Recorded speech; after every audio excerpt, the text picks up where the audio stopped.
அல்லாஹு ரப்புல் ஆலமீன் ஒரு சிலரை விசாரிக்கிற முறையை பற்றி ரசூலுல்லாஹி ஸல்லல்லாஹு அலைஹி வஸல்லம் சொன்னார். சுப்ஹானல்லாஹ். இதான் விசாரணையுடைய அகோரம் இப்படித்தான் இருக்கு. ஒரு சிலரை விசாரிக்கிற முறை பற்றி ரசூலுல்லாஹி ஸல்லல்லாஹு அலைஹி வஸல்லம் சொன்னார். அல்லாஹ் ரப்புல் ஆலமீன் அழைப்பான், ஒரு திரையிடுவான். அந்த திரை பல கோடி மக்களை விட்டும் இவரை மறைத்து விடும். அந்த திரை பல கோடி மக்களை விட்டு மறைத்து விடும். ரசூல் ஸல்லல்லாஹு அலைஹி வஸல்லம் சொன்னார்கள், அல்லாஹ் அந்த பாவங்கள் எல்லாம் ஏட்ட எடுத்து போடுவான். ஏட்ட கையில் எடுப்பான். அத்தஅரிஃபு தம்ப கதா, இந்த பாவம் உனக்கு ஞாபகம் இருக்கிறதா என்று கேட்பான். அத்தஅரிஃபு தம்ப கதா, இந்த பாவம் உனக்கு ஞாபகம் இருக்கிறதா? சுப்ஹானல்லாஹ். அன்புள்ள அல்லாஹ்வுடைய விசாரணை நினைச்சு பாருங்க பாவம். அந்த நிமிடத்துல நம்ம தப்பு வைக்க எந்த சந்தர்ப்பம் இல்லைன்னா எப்படி இருக்கும்? அத்தஅரிஃபு தம்ப கதா, அல்லாஹ் கேட்டுக்கொண்ட ரசூல் அங்க சொல்றாங்க, என்ன பதில் சொல்வார் தெரியுமா? ஐ நஅம் ரப்பி, ஐ நஅம் ரப்பி, இறைவா தெரியும், ஏற்றுக்கொள்றேன். ஹத்தா இதா கர்ரரஹு பிதுனூபிஹி, ஒவ்வொரு பாவமா சொல்லி சொல்லி அவனை ஏற்றுக்கொள்ள வைப்பான்ல.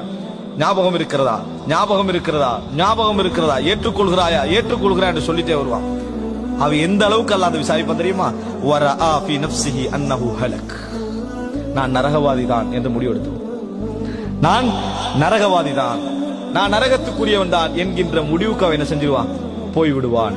அந்த நேரத்தில் அல்லாஹ் தஆலா சொல்வான், சதர்துஹா அலைக ஃபித் துன்யா, உலகத்திலேயே நான் உனக்கு இந்த பாவங்களை மறைத்தேன், மக்களை விட்டு உன்னை என்ன செஞ்சிட்டேன்?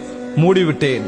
வ அன அக்ஃபிருஹா லக்கல் யௌம், இன்றைய தினமும் நான் என்ன செய்கிறேன்? இந்த பாவங்களை உனக்காக நான் மன்னித்து விடுகிறேன், மறைத்து விடுகிறேன். சொர்க்கத்துக்கு போன அல்லாஹ் தஆலா சொல்லி விடுவான். இந்த பாவம் இனி உலகத்துல எவருக்கும் தெரிய வராது, உலகத்துல யாருக்கும் போகாது. சகோதரர்களை நினைத்து பாருங்கள், அல்லாஹ் விசாரிச்சுட்டு மறைச்சிட்டா சித்திர், அதுக்கு பின்னால என்ன செஞ்சிருவான்? சொர்க்கத்துக்கு போய் விடுவான்.